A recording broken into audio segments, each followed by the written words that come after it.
and CTV News political commentator Scott Reid. Scott, good to see you. Thanks for being here. So what will Cabinet be weighing on in their discussions about recognizing a Palestinian state? My guess is it will be more of an update on the discussion about where things are at with Prime Minister Netanyahu's government and their approach to food aid in Gaza. I do think you see Canada adding its voice to that of other nations, attempting to put pressure on Netanyahu. So that very qualified, very nuanced, very diplomatized statement that we just heard really isn't a rush toward recognizing Palestine by Canada, but it is an indication, it's a warning to Bibi saying, change your approach to Gaza and permitting food supplies to get in. And this is the pressure that's being applied almost entirely across the board. Even Trump has spoken out on that front. Now, Carney and his cabinet will also be discussing U.S. trade negotiations this afternoon. Do you think we'll have a framework deal by Friday? I wouldn't bet too much money in Canadian, American, or any other kind of dollars on that. I look at this as sort of a what if, what else, and what more cabinet meeting. What if we don't get a deal with Trump by Friday? What else might Trump do if we don't reach a deal? Might he add additional tariffs to other sectors and other industries? And what more do we need to do to protect our workers and our industries in the event that's where it ends up? You do not hear much enthusiasm. You do not hear much optimism around the state of these talks. It appears that the United States have dug in and said, there is no negotiation. You will take a terrible deal or no deal at all. And if you take no deal, we may punish you economically. Are we prepared as a country if a deal is not reached? It really depends on what that means. So if it just feels like we pass through the deadline and talks continue and there are no new tariffs applied, there's just some rhetoric from the White House, then sure, I think we'll manage it as a country, as industry workers.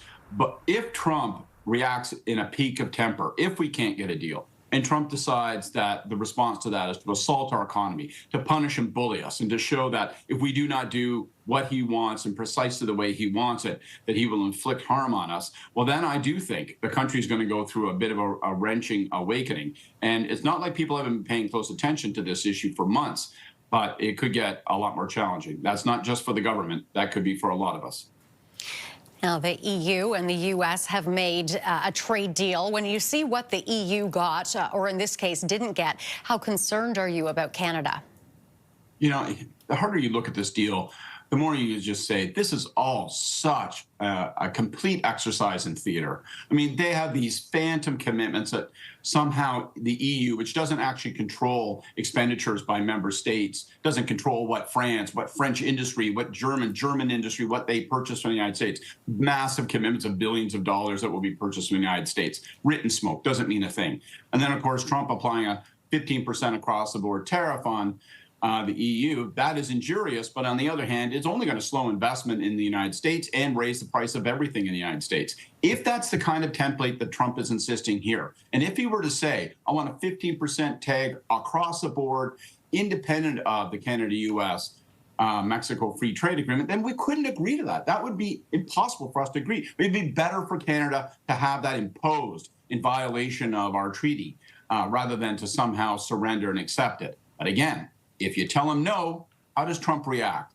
Not a man who likes being told no. So the EU deal is not much of an indication. It's clearly not a template that we could accept, but it may be a template and a model for what Trump will insist on.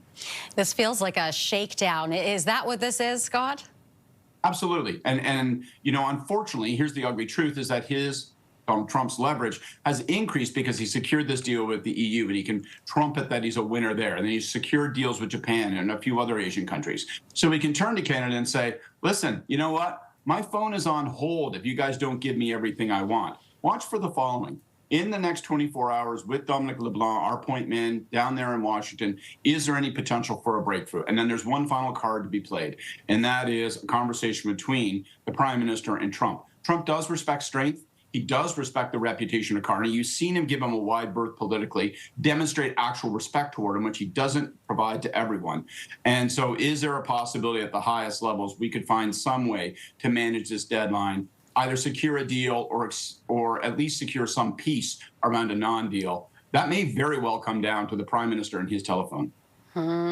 Okay, Scott, we will have to leave it there. Thanks so much, as always.